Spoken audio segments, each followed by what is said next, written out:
A definição é excepcional, real, verdadeira.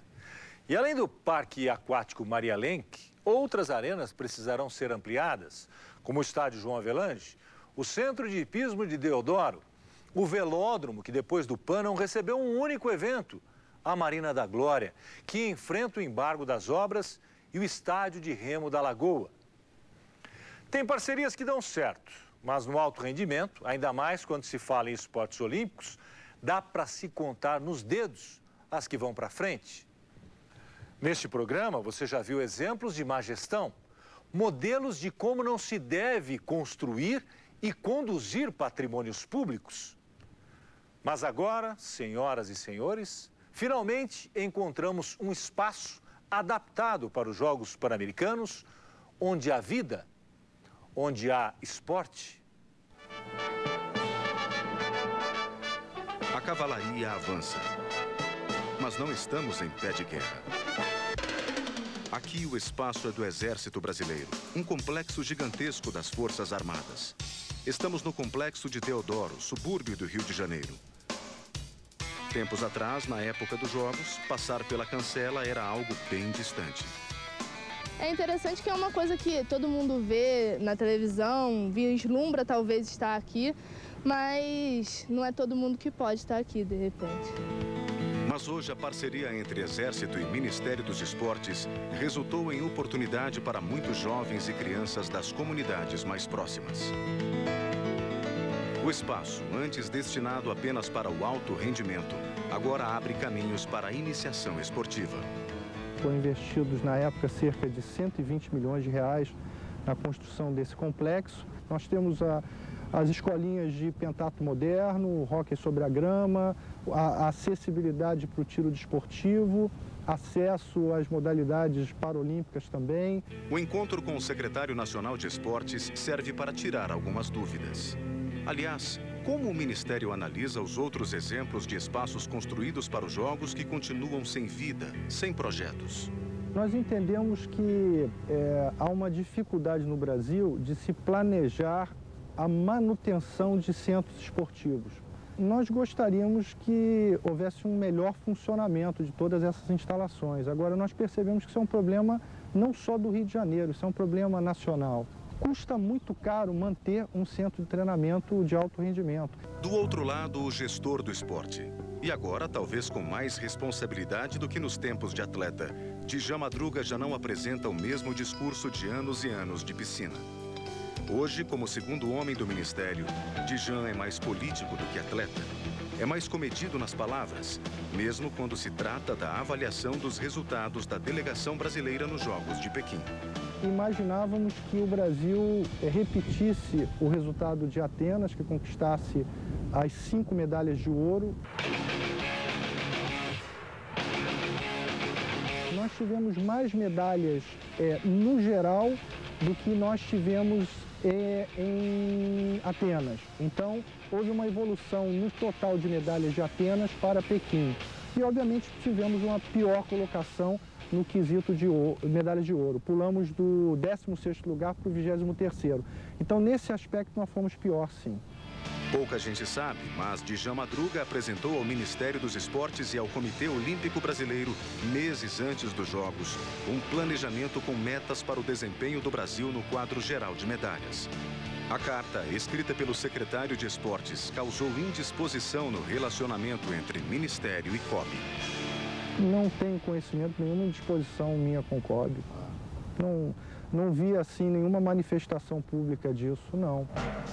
É essa política que transforma e cala dirigentes e atletas. Como infelizmente aconteceu com Ricardo Prado, Aurélio Miguel, Bernard e tantos outros. Nesse caso, não poderia ser diferente com Djan.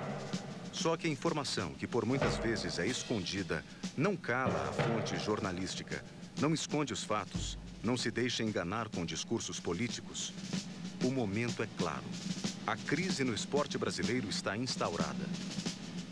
E já que falamos em verdades, não dá para deixar passar em branco os problemas que o Tribunal de Contas da União encontrou na aplicação dos mais de 120 milhões de reais nas reformas do complexo de Deodoro. Subcontratação irregular foi um deles. Contrata uma empresa, faz uma licitação. e aquela empresa mostra que preenche os requisitos exigidos naquela licitação, apresenta o menor preço, normalmente não é razoável que ela subcontrate todo o objeto, né? Se ela ganhou a licitação com o menor preço, como é que ela está subcontratando alguém para fazer tudo que ela faria, né? Então, esse também é um outro caso, e isso ocorreu em uma das obras, né, no caso do Complexo Deodoro, onde houve uma subcontratação quase que integral do objeto, e a empresa que ganhou a licitação ficou praticamente só na gerência. Melhor pensar na vida que segue. Afinal de contas, hoje, o Complexo de Deodoro é um alento para as arenas e parques olímpicos que continuam fechados, mal gerenciados e completamente desprezados. Melhor deixar essa água turva de lado. O negócio é torcer para que ela nunca mais mova qualquer moinho no esporte nacional. Que sirva realmente de lição.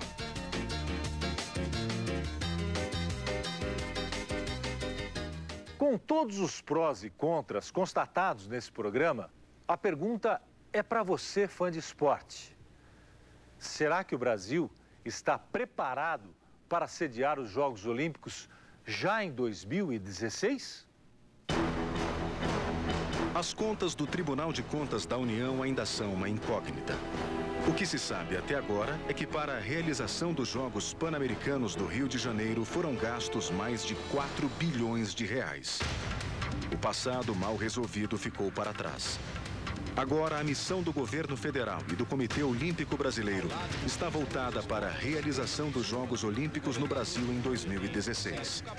E pela quarta vez, só para a candidatura, o Ministério dos Esportes liberou para o Comitê Olímpico Brasileiro aproximadamente 100 milhões de reais. Isso só para a elaboração de um dossiê que será apresentado ao Comitê Olímpico Internacional. As estimativas com os gastos federais, caso o Brasil conquiste o direito de sediar os Jogos, ultrapassam os 5 bilhões de reais. Mas será que a experiência do PAN, que estourou o orçamento em 1000%, não se repetirá? Se pensarmos assim, nossos recursos chegarão a 55 bilhões. Algo impensável para os nossos padrões, para as nossas ambições, para as nossas prioridades. A discussão reúne muita gente do esporte. O que nós queremos com essa Olimpíada aqui? E cada um de nós fazer a sua parte e cobrarmos aquilo que for, digamos, uma promessa de campanha, digamos assim. Se isso será efetivamente utilizado, que legado será deixado? Que não aconteceu no PAN. Mas aí eu digo, não adianta também ficarmos olhando para as nossas derrotas passadas. Aprendemos com isso que é importante. Quem é do esporte sabe que vai perder e que vai ganhar. Se houve uma derrota em relação ao legado, e eu acredito, eu concordo com você que realmente o legado do PAN não foi aquilo que se esperava, né, certamente, aprendemos com isso. Vamos estabelecer um projeto diferente para o legado e vamos cobrar das pessoas que são responsáveis por isso? Não sou a favor dos Jogos Olímpicos no Brasil, porque essa conversa de que o grande legado serão as estruturas, será o metrô, a gente teve o exemplo do PAN 2007, que muita coisa não aconteceu e muitos equipamentos estão abandonados. Então, eu não acredito nisso. Se esse fosse um principal legado, eu já não acredito. E eu acho que o esporte brasileiro tem muito mais problemas e muitas coisas a serem resolvidas do que se gastar dinheiro e se fazer uma Olimpíada. Se mudar tudo isso que você falou, eu sou a favor. Mudar tudo, tudo. Começar a investir desde já nos atletas de base. Nós tivemos um apagão aéreo há pouco tempo e de lá para cá pouco se investiu. Quando começou o governo a investir, o Tribunal de Contas foi obrigado a paralisar mandar paralisar as obras em razão do superfaturamento.